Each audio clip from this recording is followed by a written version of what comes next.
I do have some wine though. I wasn't sure the vibe. I brought some wine in case anyone wanted. You can for yourself. No, I'm okay. All right. Welcome to another episode of Inside with Outsiders. Today we have our guest Theelmise Lopez, part of the Outsiders team. Thank you for being here. You're welcome. Thank you for having me. About time, because your story speaks volumes for me, for Outsiders, and so I already told you what this is about. It's hearing your story, but specifically the parts of your life, the events that transpired, which got you to where you are now. So cool. I know you're from the Bronx. Tell me some more. From the Bronx. Tell me about your life. From the Bronx, but I live in Yonkers. Okay. And yeah, it's been cool. What got me here? Funny enough, yesterday was actually my father's anniversary where he passed away, and that's what kind of started it all for me. Really? I lost my father and my uncle to a tragic car accident. And after that was when life obviously changed for me. But what was life like before that, and how did it change after that? Before that, I was just normal, had my parents, I was working, I had my friends. What were you doing? What was life like for you? I used to work with troubled teens out in the South Bronx. And then I worked in Brooklyn for a long time. And that's where I did most of my work. I was a director for a youth development program with Canva. I don't know if you ever heard of Canva. I don't think so. Worked with them, loved it. I was in community, I was helping the youth. I mentored a bunch of teens. And so that's where I've always worked in, like, with youth and people. And so during that's when my father passed away, and then I stopped working that for a while. Well, I stopped working that period. And for a while I didn't work. I was very depressed, and that's when I had actually started looking for communities because I just lost myself completely. I wanted to isolate. I hid for 10 months. I wasn't really doing much. When you say you hid, what'd you do? I laid in bed all day. Were you in your own place or with family? Home. I was home. But alone. Okay. Home alone. And yeah, it was rough. I wasn't working. Yeah. And then I needed to find a way to, like, make money, but also find peace. So then I became an infant child care specialist because I figured in a way I can still be isolated but still be changing or doing something purposeful. Yeah. And that's when I got into that, and I started looking for outside resources. So I was looking for community, and I wanted to hike. I wanted to do something that I had never done before. What made you think of community being a healing thing for you? How did you know that was what you needed? Because I wanted to just run away from everything that I knew and, like, meet other people and go into something that was totally different for me. Yeah. So that was my turning point. And is that something that you knew of because of your studying of social work and all that, or was that just a feeling you had? I need a community right now. I needed it. I just innately you knew. Yep. Yeah. I just needed it because what I was doing and where I was at, it wasn't working. Right. And I didn't know what else to do.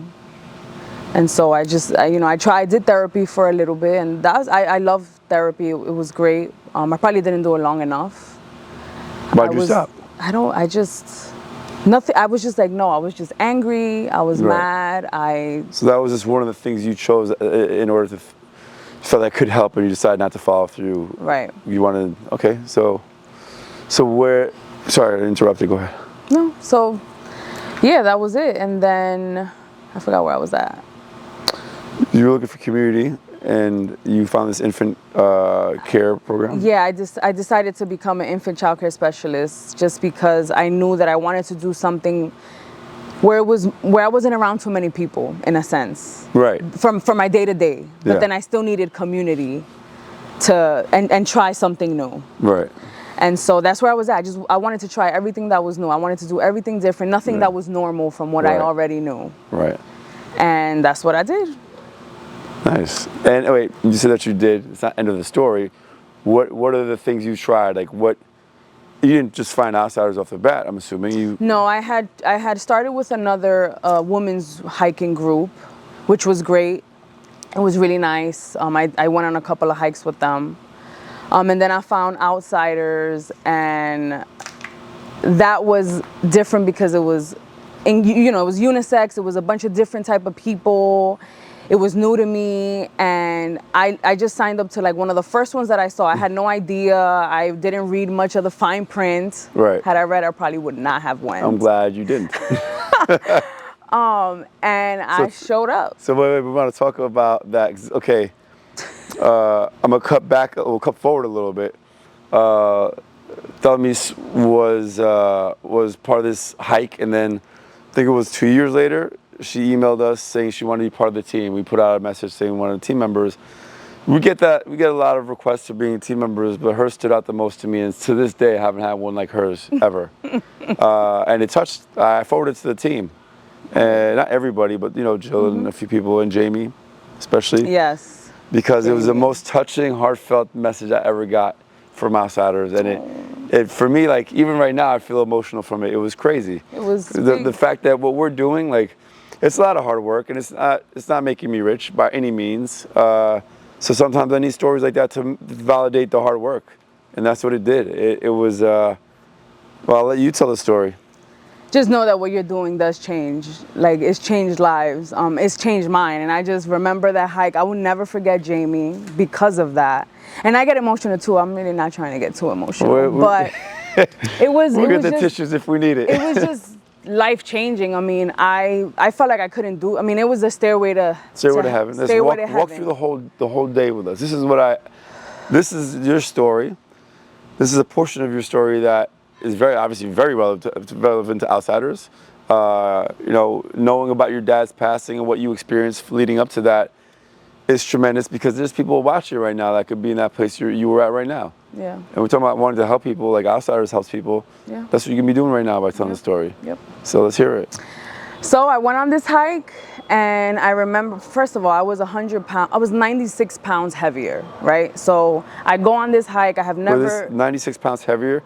Were you always that weight, or did that come on after your father's passing? So about 40 of those pounds came on after my father's passing, because all I was doing was like drinking and just reckless, just depressed for 10 months. So all of that came up. But I have always been thick, right? And then, but I got to almost 300 pounds, and I remember that I had started my journey that summer. It was summer of 2019 when I went on this hike. And I remember I needed to lose weight. I was looking for outdoor activities, found Outsiders. We went on this hike. So I go on this hike thinking, oh, I could do it. If you could do it, I could do it. Like, let me try. Let me go for it, right? Wait, did you say elder activities? Outsider activity. Outsider Elder activity, I'm sorry. No. Elder I am elder, that's why I'm here. Elder, my ass. Outsiders. And then I went, and I remember going. I remember being on this trail with so many different people, and I was just like, oh my gosh, I don't really belong here. Like, I felt for that for a little bit, because I was a bigger girl. I was self-conscious. I didn't know anyone. I was like, all right, but whatever, I'm on it. And I remember hitting a section, and I just remember seeing this obnoxious kid with this Puerto Rican flag, right? I remember that day. And he was just loud, and I was like, oh Lord. What are you talking about? Yep. Huh? You know what I'm talking about. And I'm going up on this trail, and I'm like, you know what? I'm good. Like, I'm gonna stop right here. And he was like, no, we all keep going. And I was like, no, like, I'm gonna stay right here. Y'all could keep going. I'm gonna wait for you guys right here. Like, for real, I'm fine. I didn't want to make a big deal. He was like, nope, that's not how we get down here. Like, you could do it. We got you. And I was getting upset, because I just wanted to be left alone. I was like, dude, you don't know me. I don't know you. Leave me alone. Leave me alone. No, my man put on a song, and I think it was, we will. It was just, he took out his Queen, phone. We Will Rock, yeah. Put it on blast, and he's like, you're gonna make it, like, don't worry. And he starts playing this song, and I'm like, I guess I gotta go. Like, what am I gonna do? This guy's not leaving me alone. I'm in the middle of a wood that I don't know anyone or anything. Like, all right, I guess I'll go. So I go, and he's like, you got this, and he's with the flag, and I just remember the flag flapping, and he's in front of me. I'm out of breath. I'm like, oh my gosh, this is a lot. I made it to the top, and I remember making it to the top and just crying. Oof. Because I was like, oh I my got goosebumps God, right like, now. I really did that. Yeah. And I looked at him and he was like, I told you, like, we don't let anyone down. Like, that this is what this is about. Yeah. And I was like, oh my God, like, one, I really did it. And one, like, you really believed that I could do this. Yeah. And you didn't leave me there. Yeah. So it's one of the things that I always think about. And even when I hike now, I'm like, you could do it. Like, if I could do it and I did it then, like, you can do it, and we're gonna do it, and we're gonna do it together, and take your time. And he didn't rush me. Like, he was very patient. If I had to stop, I stopped. And I just remember, I'll never forget him. I'll never forget that day. I'll never forget that hike. And I was there on the top, and I was like, oh shit, I really did this. And then we went back down. But it was just one of those things that it was like, yo, I want to be a part of this as much as I can for as long as I can. Because it changed me. And then after that, I went on a few more. And it was just same energy, like everyone together. I found myself getting better at it. I found myself really enjoying nature. And another thing about that hike was that I felt like my father's spirit in these woods, which is why I really love, like, when I go, it's a little more personal for me when I enjoy these hikes, because I feel connected in a way that I don't on my day-to-day. Yeah.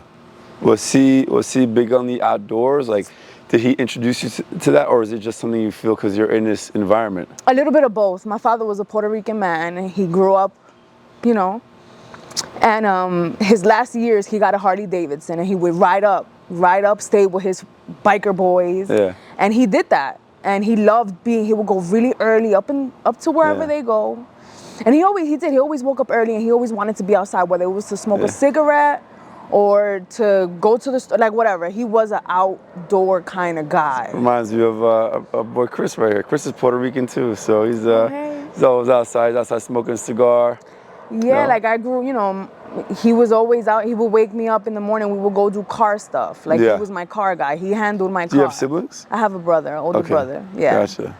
You're daddy's girl. I'm a daddy's girl, and my brother's more mommy's boy, but I was always with my dad. He would take me in Saturday mornings, like, to go do car stuff. It was me and my dad always. Right.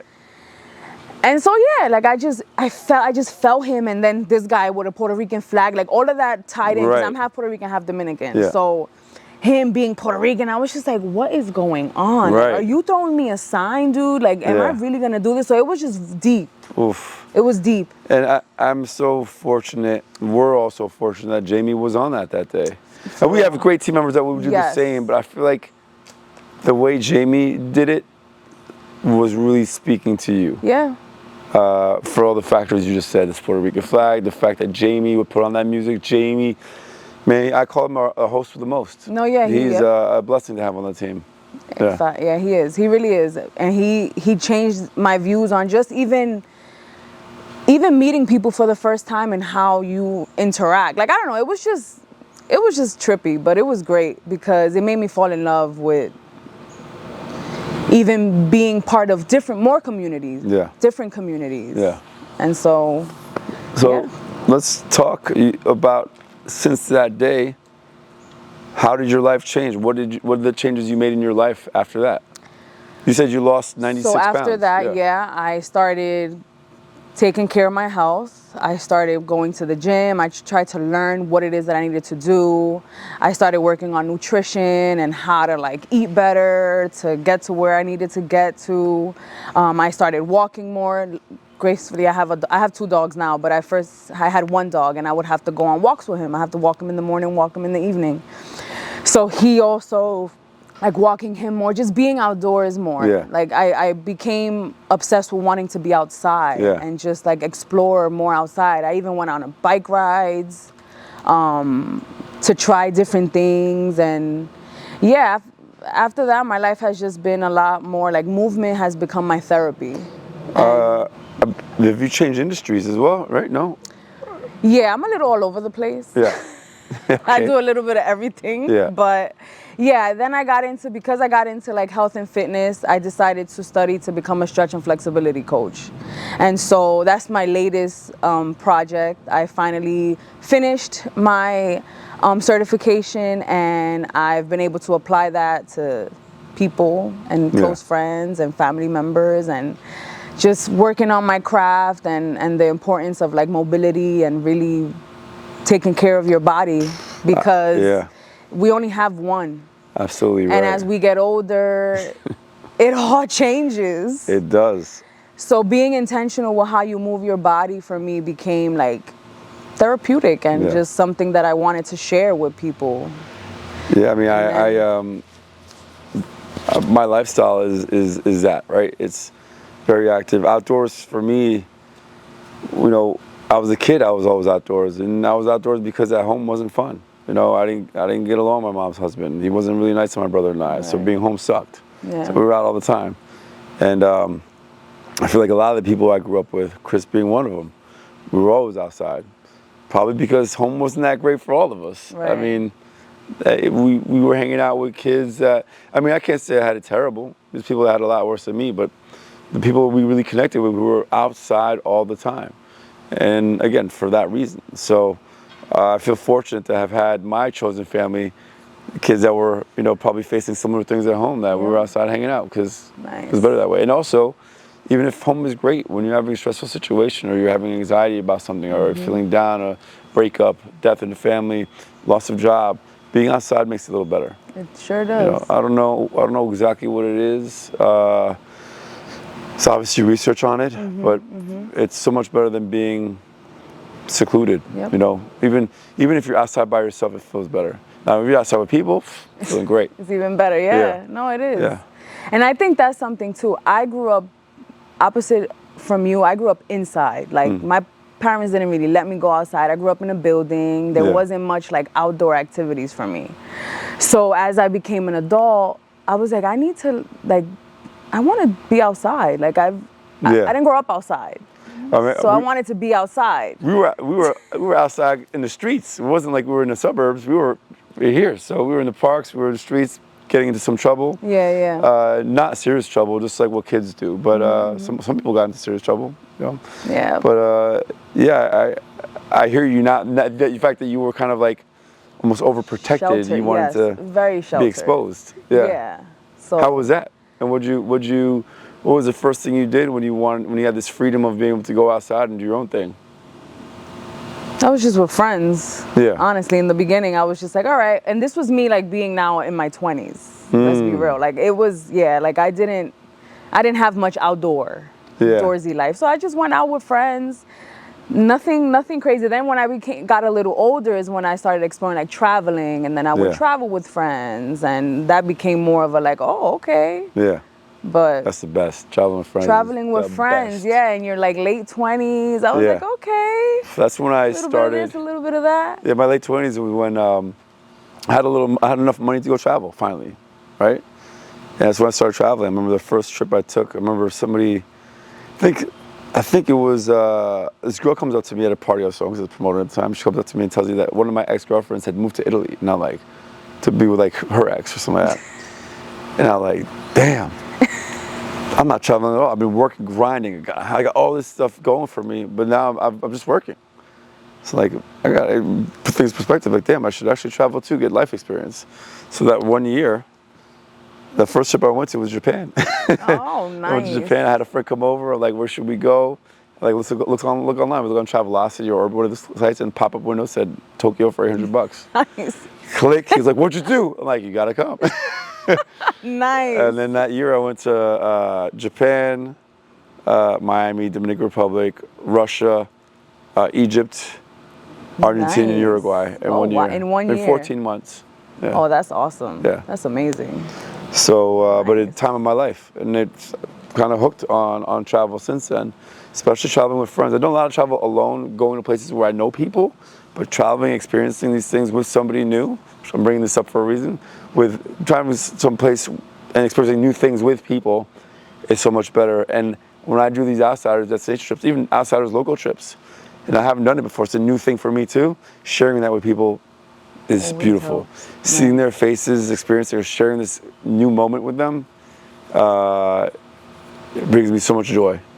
And if I've even done it, seeing them experience it, knowing what I experienced the first time, how I felt, seeing them have that same feeling, man, it's incredible. You up. Yeah. That's awesome.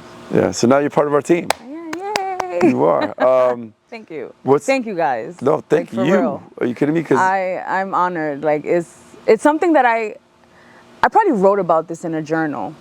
before. Like before I was like, I just really hope to be a part of Outsiders one day. Like I really want, Oh man. And I talked about it. I really wanted to do it. And so I'm so grateful. You're part of Outsiders. Let's pause for the money.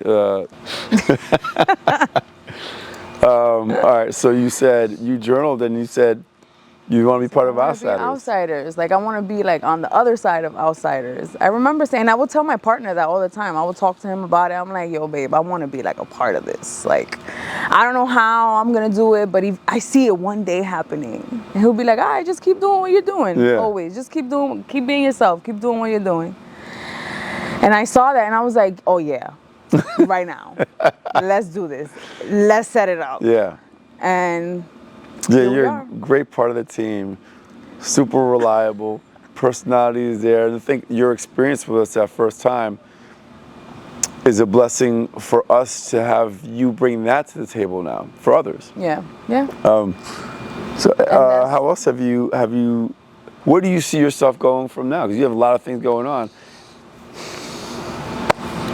I just want to keep being able to do the things that I'm doing and do it more. Like I want to be able, I mean, I've mentioned this to you before. I want to just have the time to do more outsider events. I'm on like this running journey where I'm trying to run more and just, I don't know. I don't know where I see it. I just want to keep doing what I'm doing.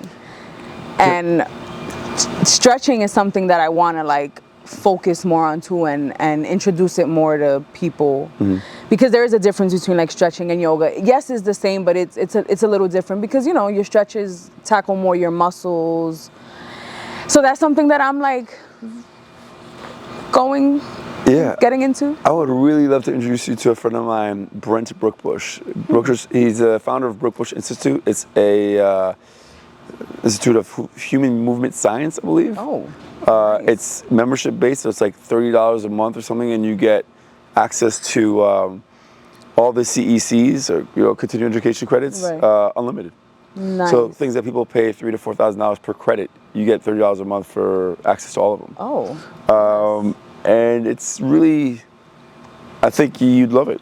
Personally, that's why I want to introduce you. Yes, please share. I will. I would love to see everything you're doing is right on brand with what we want to show.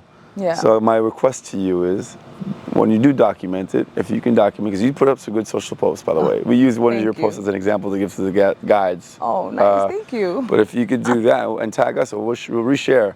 We're trying to show like the Outsiders community, lifestyle. Not so much, we're taking a step away from being like on Instagram, come to this event. No, we're showing them the lifestyle, the people around. That's what we're trying to show now.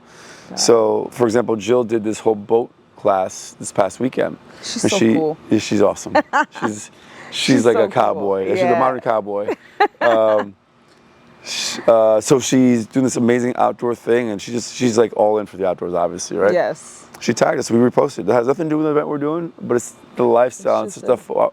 For me, even like that sailing thing, I'm like, what are you doing? It's nostalgic for me because when I was a kid, my mom would send us to see our family in France in the summer. We'd be by the coast, like camping on the coast, and also in like 1 hour a day doing sailing school, or 2 hours a day. Nice. Because my family friend owns a sailing school, so they just throw us in there like to occupy us because it's so much energy. So just keep on sharing that stuff. I think I'm gonna rephrase. You were inspirational for your story. You went through extreme hardship, losing a parent, to changing your life, losing 100 pounds, and still on the journey of getting into a healthy future, a healthy lifestyle, and then inspiring people to go from a participant who didn't think she could do it to now you're being a leader, inspiring others. And I know you got a lot on your plate as well. Yeah. And everyone does, and the fact that you keep on this mission, and it's beautiful. So when you're sharing, I ask you to share more about your personal life, about what your journey is. I shall. I am a little like, still sometimes. But everyone is. Yeah. Here's what I'm going to leave you. I'm going to say this. I've gotten really comfortable on camera and talking in front of people because of practice. But what's really helped me is thinking, if I mess up, you ever see someone mess up on stage? Mm-hmm. How do you feel? When there's a lot, I'll tell you how I feel. when someone's in front of hundreds of people or thousands of people and they mess up, I'm like, oh, do better, please. No, like, as in not criticizing, like, I want them to get it together. Like, I'm rooting for them. And I think about if I were to mess up, I know people would feel the same way. You know, the only thing I don't want to mess up on is live TV because people could turn a meme out of me. I don't want that to happen. Outside of live TV, yeah, I mean, and also everyone's human, and I think authenticity is not showing a perfectly polished thing speaks volumes. Facts. Yeah. So, if that's any words of encouragement to just put yourself out there more, because your story is incredible. Thank you, Jeremy. I appreciate that. I needed that.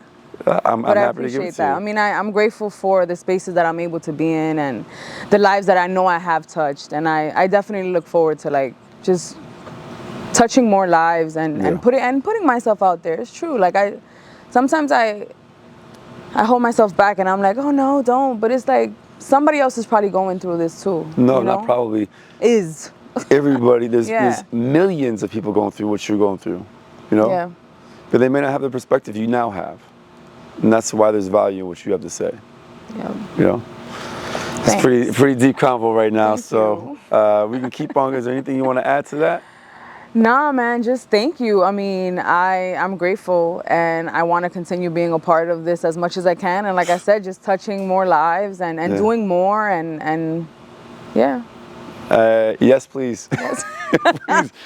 please continue. Whatever I could do, man. I'm just trying to do more. What is I know that's what you want to do more of in life. Is there a vision of what you see yourself doing? Like, what does your life look like in 5 years or 10 years?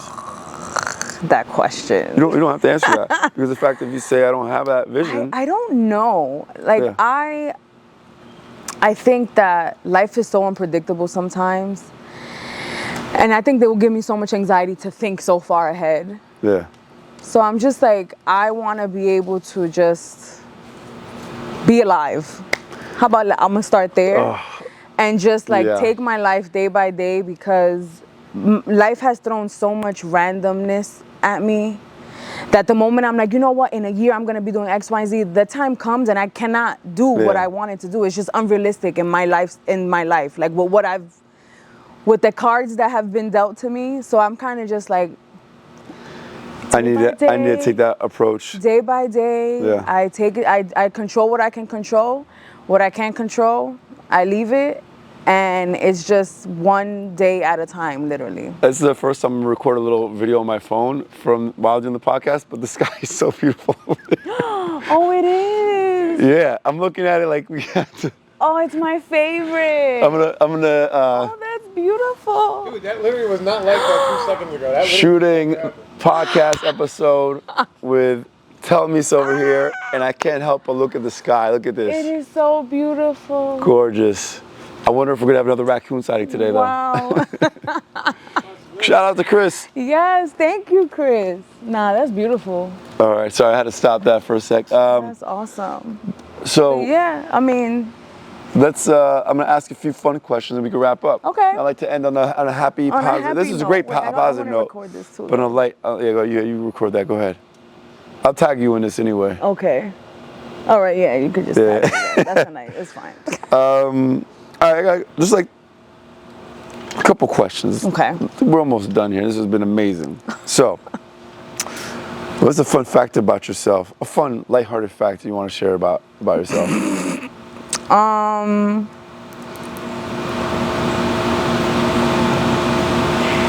Dang. You know, I should start making people bring me food again. What's a fun fact about myself? Is it sad that I don't have an answer? No. Or like what, that I enjoy YouTube crime every night? Okay, I watch YouTube. That's a fun fact. I watch. You go to sleep after watching crime? Yeah, I do actually. Yeah. I love ending my night to like interrogation on YouTube. Really? Or like these like these. I'm gonna be wired. I'd be like, I feel like. Listen, I saw this statistics that women love watching these crime dramas.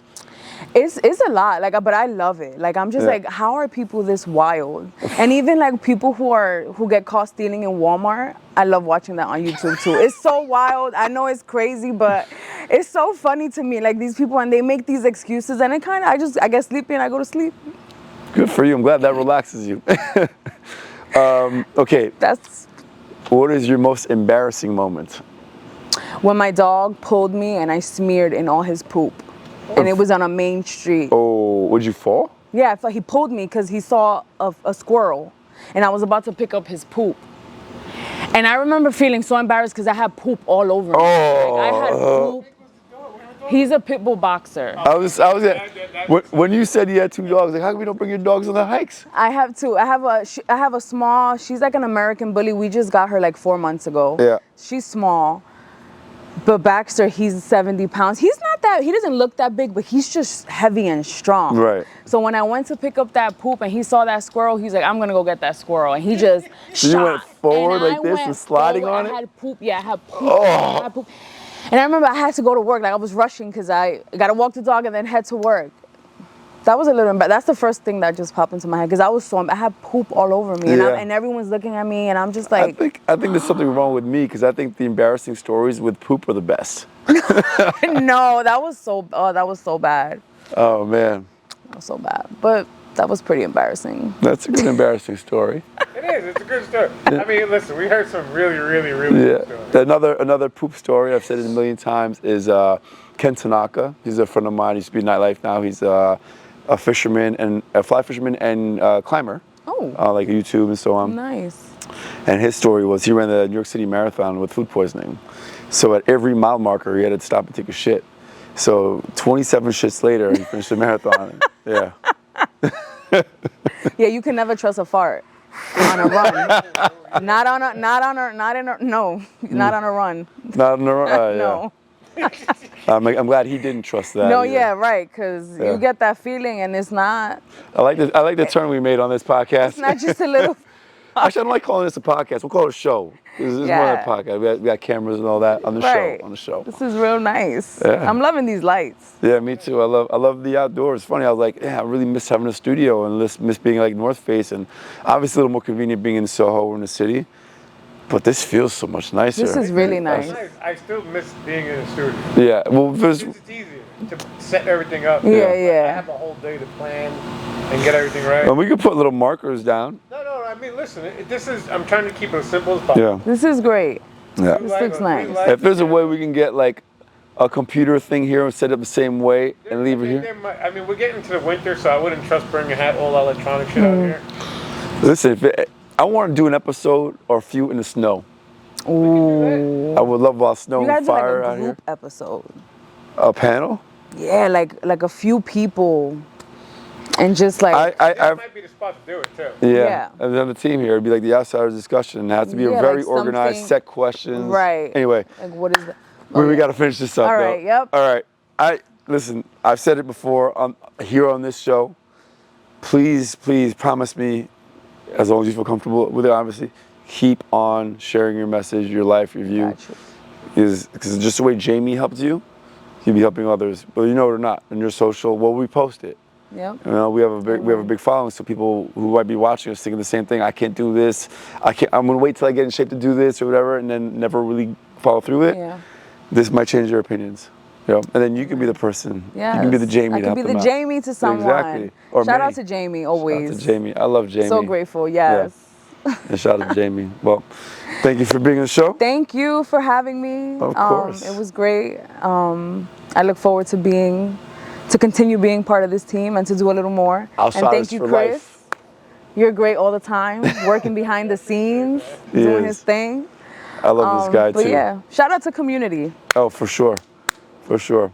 Yep. Anyway, thank you for watching. Stay tuned for the next one coming soon. Yes. Thank you.